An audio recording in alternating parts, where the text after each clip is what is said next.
Basically, when you see Lehans, you know that boy really wants to be playing Shen. He wants Shen. If not, he can play Morgana and Soraka, but Soraka we don't really see here all too often. So you notice how they swoop up they scoop up the Morgana real fast because they do not want it to go into the second phase of banning where Kingzone would just have a hell of a time just banning out everything else. But look at this, the Orianna also going to be taken here by Griffin. Another big pick here in the recent patch. Definitely, I really like the matchup into Zoe. That's where Fly has played it twice in 2 victories.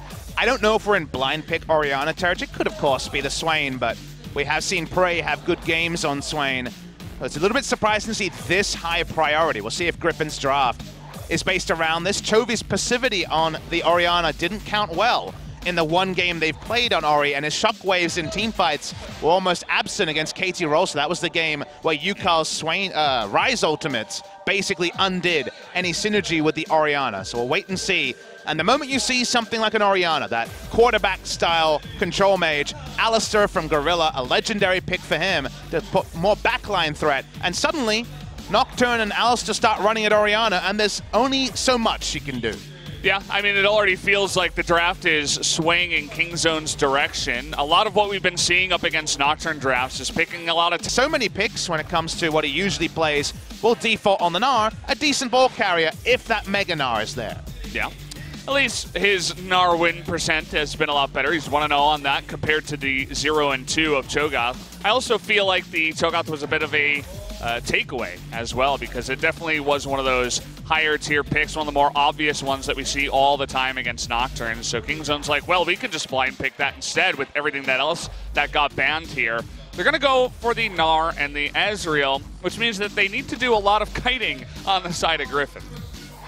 Final pick here for Kingzone. It's going to be mid lane. BDD has played precious little Galio, but it is, of course, a big pick for him in the past. Looking at what they want to do here against the Orianna, there's so many different schools of thought. Orianna opens up a lot of champions into her. Maybe the Rise is one that you want to avoid, but the Yasuo would be a fun one when it comes to synergy. Gorilla and also Khan might be able to set things up. BDD jumps on the Yasuo. Hype pick. We heard about the Faker Yasuo, then we saw the BDD Yasuo and loved it as well. They go for it here. A lot of mixed damage on the side of Kingzone. For the side of Griffin, they may have a pushing lane in top, but to me, I want to see how the junglers impact the bot lane, because in the mid lane, the Yasuo should have a pretty long leash to get a nice farm total early in the piece. Out of the 3 mid laners we saw, right, the Galio, the Yasuo, and the Vel range that gives enough mana to be able to turn for some sort of a 1v1. Want to respect the Taliyah, so all makes sense. We have a nice fight down here. Lehans with no black shield, and he is just going to be dead meat. First blood. Almost anticlimactically as he just ran straight into the Alistair with no way to get away. He got ultra dunked. That was the exact full rotation. Can do decent Baron damage. Gorilla. Oh boy. The Taliyah dream, and he's looking for it now, but the Flash headbutt onto the Scuttle Crab. He's really trying to get out of here, but that ultimate is going to come down eventually. Has a stopwatch, but even with the missed seismic shove, there was just no escape for Gorilla. Even burns his Flash to try to get away, but still goes down. Combos keep doing 3/4 of people's health in the early game, and Kingzone going for a one-man mission on other side of the map fine, and this side of the map not as good as Cuzz is spotted. Oh boy, he's in so much trouble too. He's trying to go onto the Taliyah. He does a lot of damage, but once again, just Cuzz caught in a weird spot is going to go down 1v3. Especially when it's still 20 seconds till the Drake spawns. It's not like he was lying in wait for a Nocturne ultimate steal. It's a bonus kill onto the side of Griffin.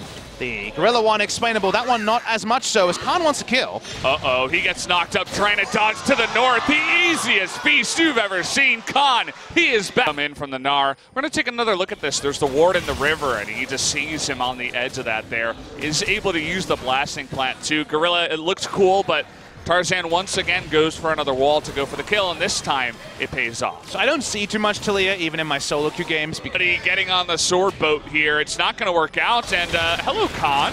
You weren't looking. The paranoia doesn't work on you. The stopwatch is going to come in, though. Double stopwatch. They're going to try to lock him down, but here's Gorilla. The three-man knockup is huge. Is it going to be enough? Khan just go down, but the rest of Griffin is on the run. Lahan's is going to survive for now. The binding comes in too, and BDD is going to be forced to flash, but is trying to go down here and get one more kill before he goes down. The stopwatch with 5 health left here. He will go down in the end.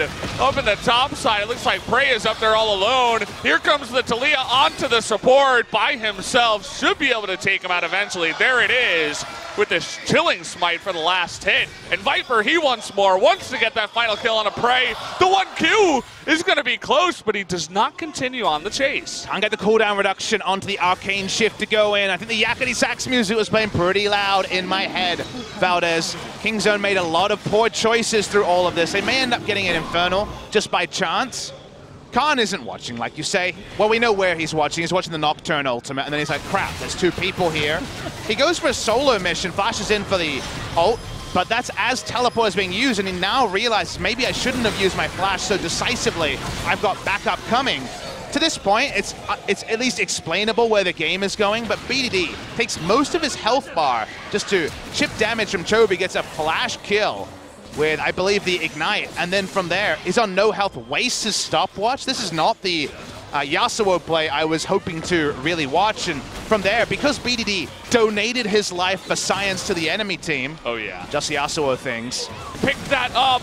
Now Griffin looking for more kills, but everybody flashes the wall. All 5 flashes are going to be used, and Gorilla will happily give up his life. And Kingzone, the heist of the century, Griffin's really slow. So Griffin's really quick, and Kingzone is really slow. They can't rotate. It takes a long time for the 3 members to walk down. That's why Griffin was thinking with Tarzan's rock surfing, you can make something happen. Boy, there it is, the seismic shove and Prey in a lot of trouble. The easiest shockwave is not even going to flash out for that one. The wall's going to come in. Tarzan, he's still on the chase, and oh boy, he ate his Wheaties tonight, but he flashed into 3 members and is going to give his life away now. As OK gives the 1v1 away. Khan is going to get extremely low here, but has the backup of his team. But look at Viper, look at Sword. Trying to go for the chase here. BDD himself is going to have to flash again.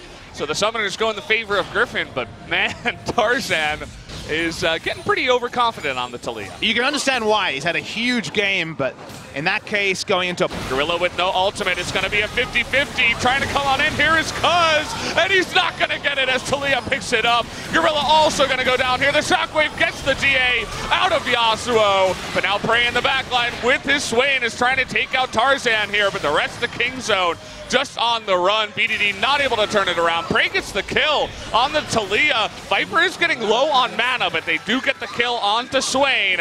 And now it's only Khan on the run as BDD has left him alone to push the mid lane.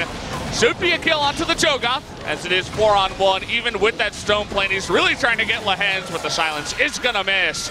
BDD does clap back with the, just zoning him out, playing this Taliyah and Orianna perfectly, but there's the engage from Gorilla, is gonna use his ultimate, looking for the backline is Cuzz, but he's gonna go down so fast, his GA will disappear. Sword is in the normal Gnar form, and now Cuzz is gonna get super low. They're really trying to take him out here. Here comes BDD into the backline, is gonna get the knockup on Lahan's, but then he disappears to 1 dissonance from the Orianna. Toby is now extremely farmed.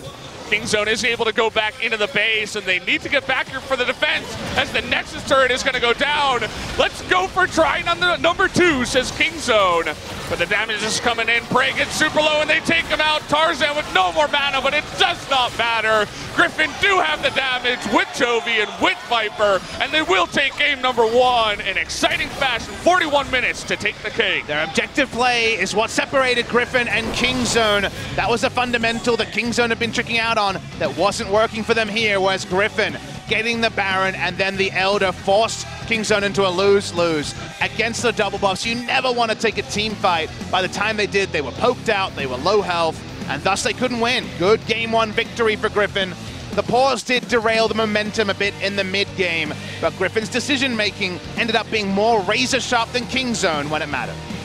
They were able to just make this game go on for such a long time. The early game was kind of boring. There was only 1 kill. Eventually, Some kills happened after 20 minutes, but it wasn't enough to get Kingzone rolling. And eventually, the Ezreal, Orianna, Taliyah combination of all of that poke damage and all of that pick with the Morgana for help was just way too much for Kingzone to handle.